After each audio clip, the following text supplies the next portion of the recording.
Even as she faced the worst, Colette Hurd kept her sunny disposition.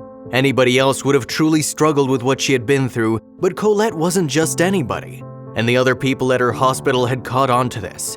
Colette deserved what they had in store, a special plan the team had managed to cook up with the help of her husband. But just how would the woman herself react?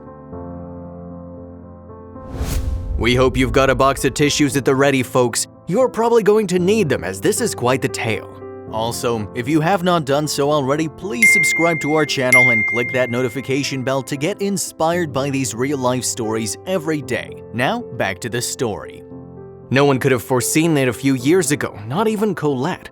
And while she may have known at one point that she wasn't feeling right, her physician would ultimately drop a real bombshell. Colette received the bad news right around the holiday season in 2020. Talk about unfortunate timing. Back then, she was told that she had a condition called pulmonary hypertension. It's pretty uncommon on the whole, but its effects can be really rough on the body. In simple terms, pulmonary hypertension is a progressive disease that raises blood pressure in the arteries, specifically the ones that travel to your heart and lungs. And there are plenty of signs to watch out for. Colette may even have experienced some of them herself. According to the Mayo Clinic, tiredness, breathing trouble, chest pains, and heart palpitations are just some of the potential symptoms of pulmonary hypertension. It's a scary disease, and if Colette went on to research the condition, she may have learned a few other details that left her in shock. For starters, pulmonary hypertension is incurable, and for some time, the prognosis for people with the condition was rather grim. Life expectancy could be 5 years at best. To make matters worse, folk weren't always diagnosed quickly. It could take months, even years. Oh boy. Things have been getting better on that front though. The website Pulmonary Hypertension News provided some optimism by mentioning the results of a study out of Taiwan. According to the researchers' findings, more than 60% of the pulmonary hypertension sufferers surveyed were living on for at least another decade past diagnosis. That could have given Colette some hope, right? Maybe she'd be just as lucky, but here's the thing. Her fight against this horrible disease was particularly grueling. Only a matter of months after she received her diagnosis, she was admitted to Northwestern Memorial Hospital in Chicago. Colette was brought in at that time because she needed a double lung transplant. Surgical procedures don't get much more major than that. And before anything could be done, her physicians made yet another worrying discovery. It seems pulmonary hypertension had caused even more damage to Colette's already fragile body. What did that mean for Colette? Well, alongside the double lung transplant, she now required 2 new kidneys. We can't even imagine what went through her head after hearing that news. And for a while, all she and her loved ones could do was wait and pray. Those donated organs needed to turn up soon before it was too late. Fast forward to October 2021 though, and there were still no suitable organs available for Colette. For 5 months then, she had essentially been a permanent resident of the Chicago hospital. And you wouldn't blame her if she had felt upset or angry about her situation. Being left in limbo like that had to be hard. But Colette wasn't that type of person, far from it. She had an optimism that defied the severity of her condition, and that positive attitude started to have an impact on others. It even became a much-needed pick-me-up for the hospital staff. Like other doctors and nurses around the world, the team at Northwestern Memorial have had to deal head-on with the COVID-19 pandemic. The folks in the ICU have been pushed especially hard, and that's taken a severe toll on their bodies and minds. Then Colette showed up. Yes, one special ICU patient raised spirits when it was most needed, and occupational therapist Carrie Brewer revealed just that when she was interviewed by WGN-TV. It's been kind of a sad place for a while.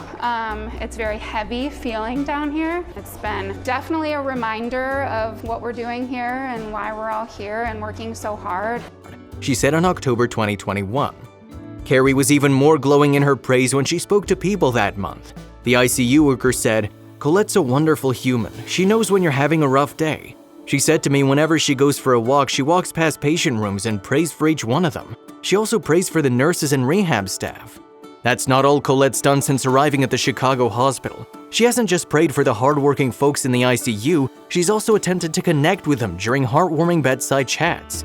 I just talk to them. I ask how they're doing. You know, sometimes people don't ask how you're doing.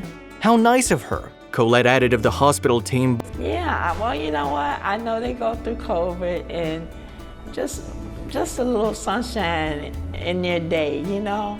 You'd never guess that this woman was waiting on double lung and kidney transplants, right? Talk about selflessness. Having Colette in the ICU is such a bright light and she rubs off on everyone she meets, Carrie continued during her chat with people. She renews your hope, helps you continue with your day, and reminds you why you got into healthcare in the first place. I would go into her room and she'd be like, I want to get up to the chair, I want to do this. And then you're kind of looking at her blood pressure and it's like, not today, girlfriend. It even seemed as though Colette was doing a little nursing herself. Just like a breath of fresh air. I feel like she is just as invested in us as we are in just taking care of her. Another member of staff told WGN-TV. And the workers wanted to give something back to Colette. She'd gone above and beyond to help them after all, and it was only fair that they do the same. So the folks at the hospital joined forces with Colette's husband Dennis to map out a special surprise. You see, in August 2021, Dennis and Colette would be celebrating their 20th wedding anniversary, and Dennis was determined that the special occasion wouldn't just be marked with another draining day in the ICU. I want to create a memory that wouldn't revolve around her being in the hospital on our 20th anniversary. He told WGN-TV. But what did he have in mind? It was something truly lovely, a surprise vow renewal at Northwestern Memorial. This would take place inside the hospital's chapel and Colette would get her own white gown and veil. Well, it was a robe rather than a beautiful dress, but it did have the word bride on the back. A few butterfly stickers were added to Colette's shoes as a finishing touch. She even had matrons of honor in the form of her personal nurse and her therapist. And with that, Colette was ready to join Dennis at the chapel. Happily, it all went off without a hitch. Then, once the vows were shared, Colette and Dennis marked their special occasion with a customary toast. They didn't opt for a glass of champagne though. Instead, the happy couple stuck to fruit juice. All in all, it was a beautiful day. It certainly gave the ICU staff a much-needed break from the pressures of the pandemic.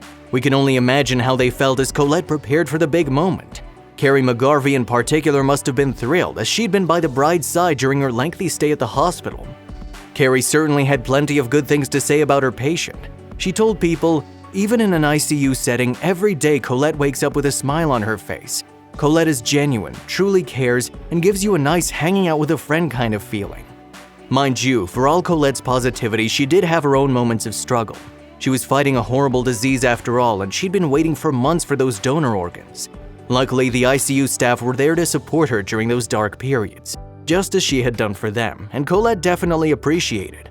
When I had a bad day, the nurses went all out, hearts and stuff for me and told me how strong I was, and that was very nice. Colette said to WGN-TV. And despite the challenges they've all faced, she and the ICU workers do still have their eyes on the future. Yep, once Colette's time at Northwestern Memorial comes to an end, she intends to stay in contact with her new buddies. The feeling is very much mutual too. But we get the impression that until that day finally comes, Colette and the staff are going to continue leaning on each other in times of need. Colette does have Dennis too, which is apparently more than you can say for some of the other folks in Northwestern ICU. Physical therapist Megan Burwell summed up the situation to people, revealing, "A lot of these ICU patients don't have visitors or family, so we're all they have as far as physical contact and support. It's been rewarding but also sad. All we can do is be there for them as best we can. But Colette is a shining light," Megan added. "She loves butterflies, so in my mind, she's my butterfly." She's such a bright light. We always say that. She's a bright light, she's a butterfly, she's one of a kind. That's not to say there aren't hard days, because she's been here for quite some time. But she remains so positive, even after a bad day. Her personality and heart are contagious. If you liked the video, please give it a thumbs up, and consider sharing it with someone who may find it interesting. Thanks for watching, and I'll see you in the next video.